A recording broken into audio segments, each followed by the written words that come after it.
Welcome to the Global Gaming Business Podcast, the industry's first and longest running podcast, now in our 18th year.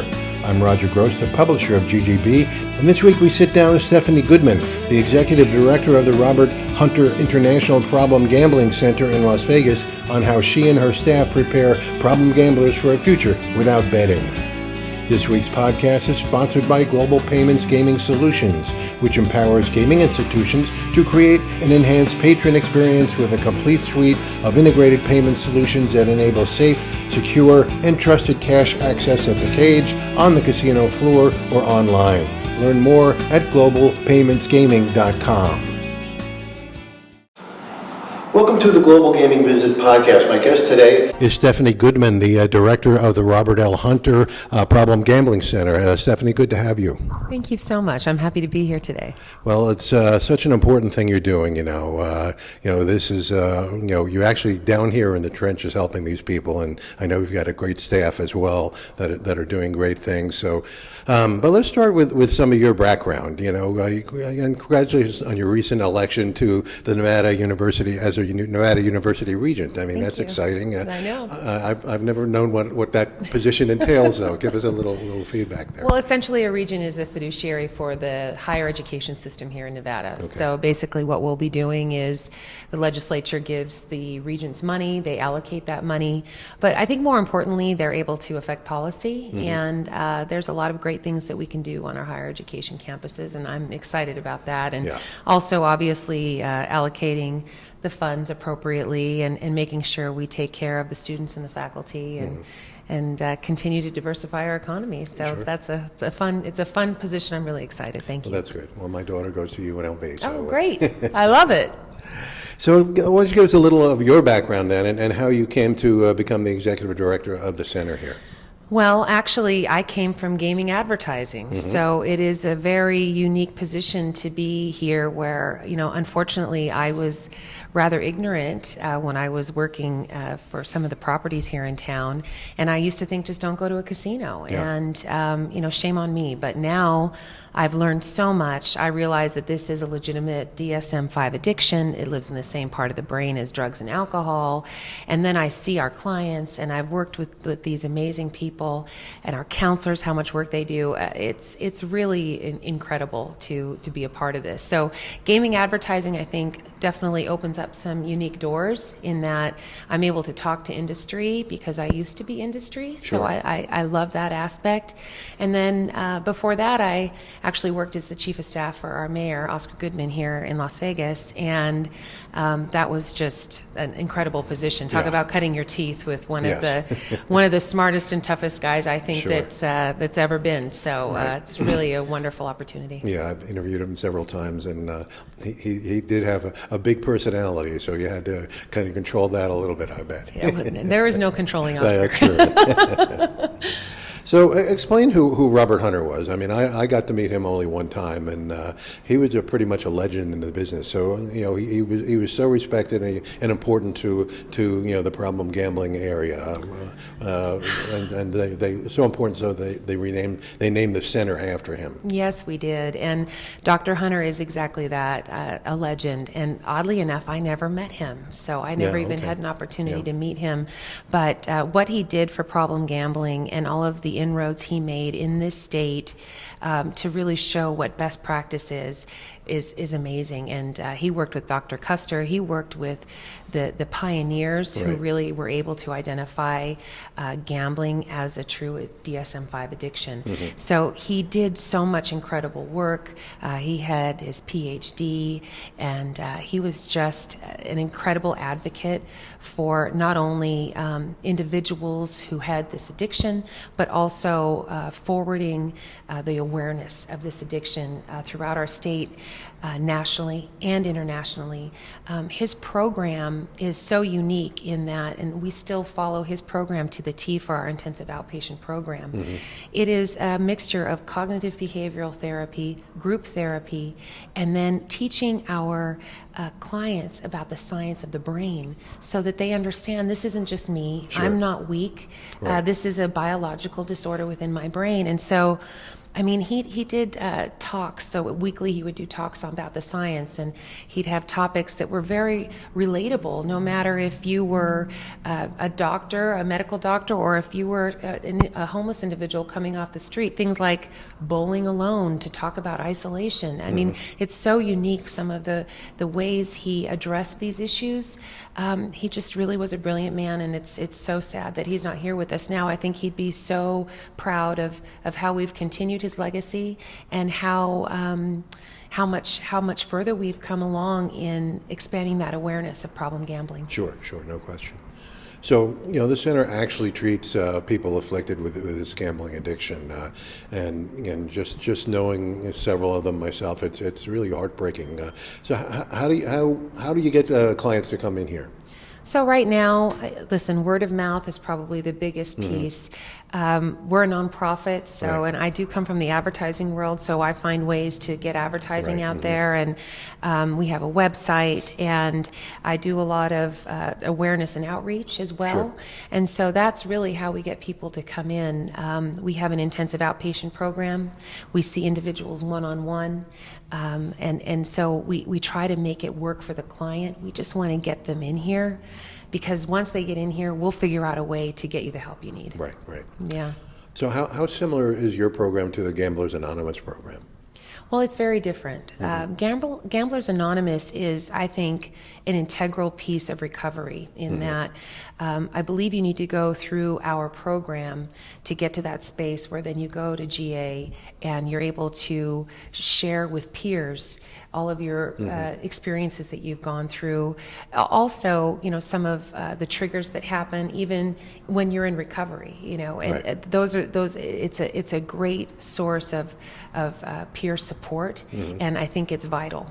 But our program is rewiring your brain and using that cognitive behavioral therapy to really start getting you to think differently about instances. So typically you have a thought and then there's an action. Well, we're going to make you think about 7 more things before you make that action, so that you can stop yourself from getting there. So I feel like our program is vital to get you to that space where you can be in recovery, and then GA is just such a great way to continue on so that you have that support moving forward. Okay. So do you put them through a program when they come in here? Like they come in once a week or twice a week? How does that work? So our main program, and really the foundation of this center, is an intensive outpatient program. And what that is it's 6 weeks. It's 4 days a week for 3 hours a day. So it is fairly intensive. And really what we do is we have the individuals come in here. They're committed. They work together. They get to know each other too, because we have that group therapy. So they're all in here and they support each other. We have the individuals tell their life story at one point, and it's such a cathartic experience for them to be able to open up. At the end, we do a moving on ceremony so that everyone's around, they support them. So it's a great program. Okay. Yeah. We did a story on the gambling court when it first opened with Judge Moss, and I thought that was a really wonderful program to give people a way out. Do you interact with them? We do take on clients. I think what we need to do with our diversion court is we need more of the legal community on board so that those individuals can use that as an option. Sure. It is a great program, and I do think it's imperative that there was a crime committed, and individuals should have to sit through something rather intensive. Sure. It shouldn't be able like I get to go whenever I want. I think our program is ideal for that, because then you are committed. It's a 6-week commitment, and if you are really committed, when you walk out of here, I mean, it's amazing the metamorphosis that takes place with our clients from day 1 to the end of week 6. It is a literal day and night experience if the person is ready for this change. Yeah, okay, great.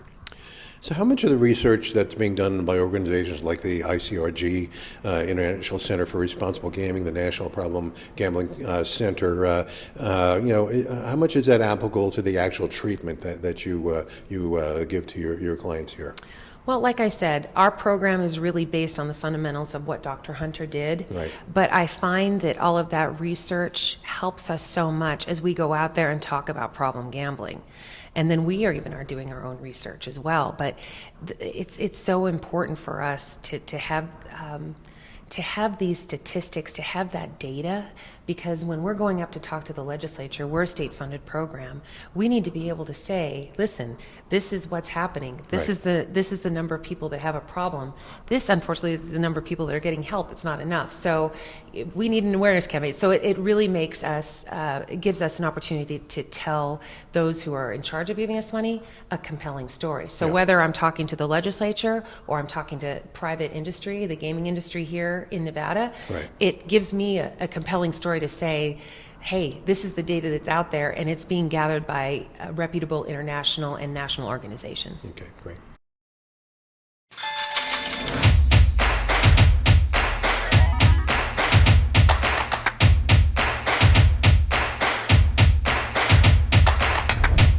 No lines using the app.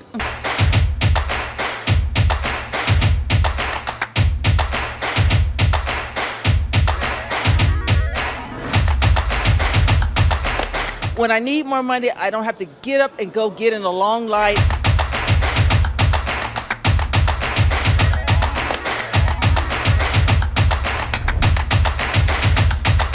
I think this is definitely the future of gaming.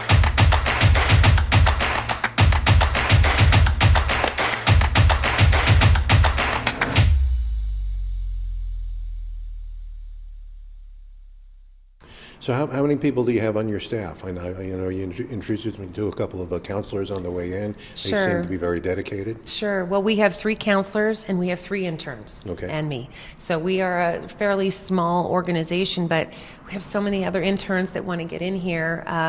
And that's really where we come to that space where we say, okay, 6 to 8% of our state needs help, but we're only helping 1%. Mm-hmm. So we're ready. We're ready to help more people.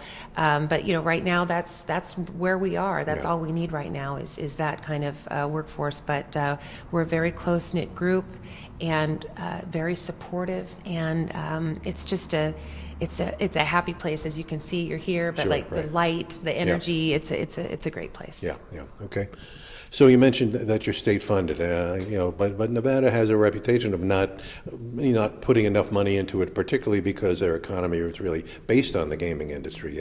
How do you feel about the way that you've been funded so far? Well, I think, listen, it's a chicken or egg story, right? So we've got legislators up there that are saying, we need to fund problem gambling. It was, I believe, 3 years ago that our funding got cut by 75%. Right. It was probably the best thing that happened to us because it gave us an opportunity to go out there and talk to legislators and educate individuals in the state who are in charge of this sort of thing. And shame on the problem gambling industry for not doing a better job of that. Right. So for us, I think it's about us telling our story and letting people know this is a real addiction. So state funded, listen, there's some things that we'd like to not have to ask for money every 2 years. We feel that this is as important of a problem that, we would hope that it would just be built in, that we'd get this funding. But, there's a lot of needs in our state, and so I'm just grateful for what we get. Okay. And then I supplement that with some really wonderful industry partners that understand that problem gambling is an issue, and it is different than responsible gaming. And I have those those gaming properties here in Southern Nevada that are incredible support for us. Okay, great.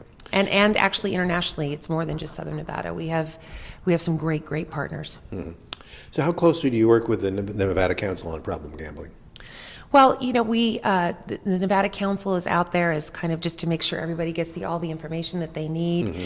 And we're our own organization, although I greatly respect Carol over there. Sure. She's amazing and such a resource of information. Yeah. Everybody over there is just so wonderful and working so hard to make sure that that awareness piece is effective and working. So we don't necessarily, work together on anything, but we are peers, and I think we have a wonderful respect for each other, and I always keep them in the loop of anything that we're doing, and they do the same with us, and so it's a just kind of great situation where we work together, but it's not like it's forced. It's something we like to do. Okay, great.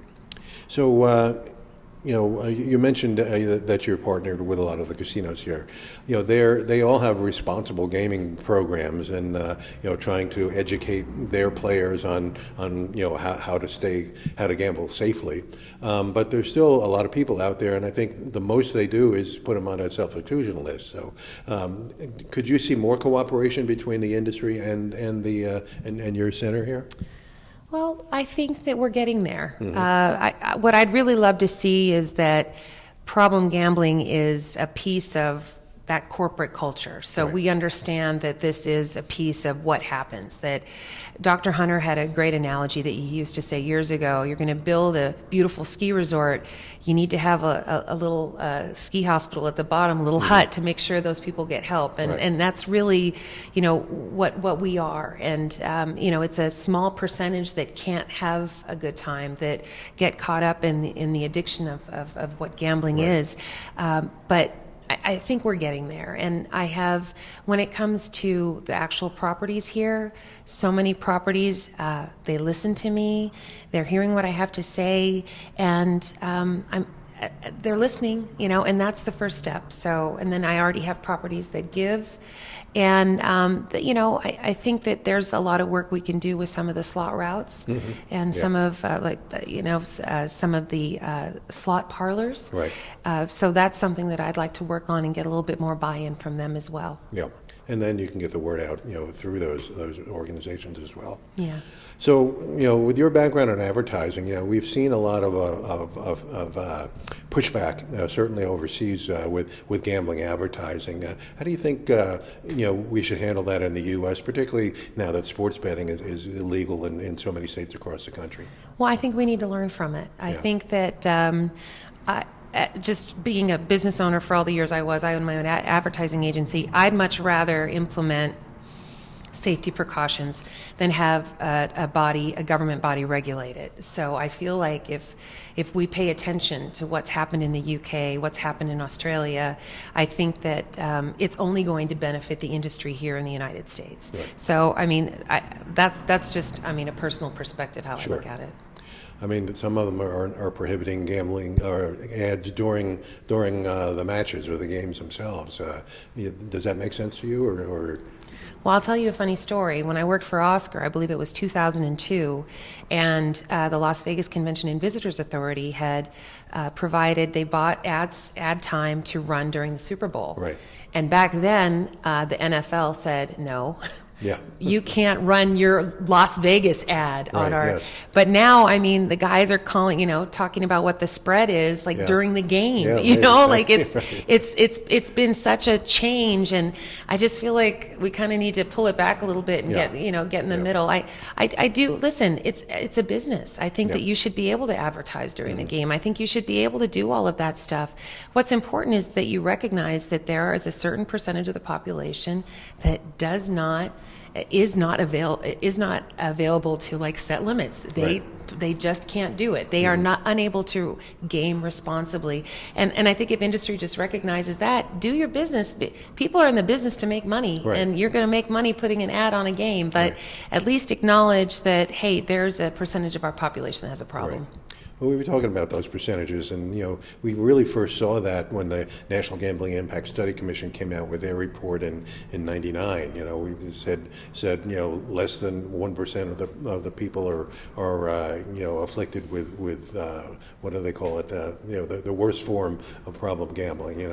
Maybe below, and then 2% are susceptible. Yeah, there's a 1 to 10 scale, right? So you're the 9 or 10, you're having a real bad problem, but yeah. So. When you look at the fact that there are just that small amount of people there, shouldn't we give more attention to those people? Since according to the studies anyway, there's not that many of them out there. There is not that many of them out there, and For me, I just see it as, if you're a property, just whatever, like have a floor supervisor that understands what problem gambling is. There just should always be somebody on the floor that says, all right, I know what problem gambling is. I mean, I think it's as simple as that. Right. And then maybe from a human resources perspective, have something where, we're working on a video right now where we can export that video to whoever wants it and maybe play it as a part of whatever the HR departments do. They're constantly educating their employees. But from an HR perspective, let your employees know this is a real problem, and then always have somebody on the floor that knows how to get help. When I worked with the Las Vegas Sands, they had an ambassador program that was remarkable, and they always had somebody on the floor. We went through all kinds of mock situations on what you would do, and I think that was really wonderful. Right now, Caesars Entertainment does a great job of making sure that they have a similar ambassador program, and that doesn't mean that other properties aren't working on it or want to get there. It's just that those are two programs I've been associated with. Yeah, well, everybody's got something different, and I'm not sure if that's a smart idea too. Maybe we should have the same kind of thing that we know works. I mean, MGM has something different than Caesars. Caesars has something different than Hard Rock, and God bless them that if it all works. But I'm not sure if one works better than the other. Well, listen, if we can just have a message that says this is what problem gambling is for all of them. I also feel like a lot of properties have responsible gaming, and that is very different, like I said, than problem gambling. So I think you need to have both. But listen, I started this in 2019, this position, and we've come a long way, and conversations are happening. People who need to listen are listening, and for me, that's incredible. I just want to get in front of more industry, explain to them what we do, what this is, provide them with resources. I mean, I even just give properties our brochures. William Hill asked me I gave them brochures to put in all of their betting parlors. Right. I don't know exactly what they call them, but anyway, so I am here as a resource. And coming from the industry, I think it gives me that unique perspective that I understand this business has been the lifeblood of Nevada. I'm a native Nevadan. It's been the lifeblood of Nevada. So I don't have anything against the gaming industry. I just want to make sure that they have all the tools they need, that if they do have someone in there that has a problem, they can refer them to us. Great. Well, Stephanie, I have great respect for anybody who dedicates their lives, to this issue, and certainly I know some great people that have done that. But you people that are on the front line here, I think deserve a lion's share of that respect, because you're going through the tough part, and you're actually helping people, and it must be great to see the results of that. When people really give it up. It is amazing, and I can't thank you enough for giving us the opportunity to share our story. But I'll leave you with this. We don't have any problems. I mean, you sit in these groups with some of our clients, and boy, they have, there's a lot of issues, and I am not I'm behind the scenes of the front lines. My counselors are really the ones that are amazing. I mean, they care so much. I mean, we're open on holidays. I mean, I talk to them, I'm like, we're not crisis like that. Do you guys want to take Christmas off? And they're like, absolutely not. They need to know that we're here for them. I mean, it's just the dedication of my counselors it's amazing. So we're a great team. Great. Yeah. Well, thanks for the time, and it's good to talk to you about this, and good luck. We'll do everything we can to publicize your efforts. Hope you enjoyed this week's podcast, sponsored by Global Payments, the gaming industry's only vertically integrated payment provider, offering solutions that create a simple, secure, and more effective way for patrons to wager and fund their play. Read more about the full suite of gaming solutions available at globalpaymentsgaming.com. To learn more about problem gambling treatment in Nevada and all other parts of the world, visit ggbmagazine.com. Subscribe to GGB News to get all the news of the gaming industry delivered to your desktop every Monday morning. Sign up at ggbnews.com and use the coupon code GGB180 for a free subscription. Don't miss a single episode of the podcast. Subscribe on Amazon, Apple Podcasts, or Spotify today. So we'll see you next time on the GGB Podcast.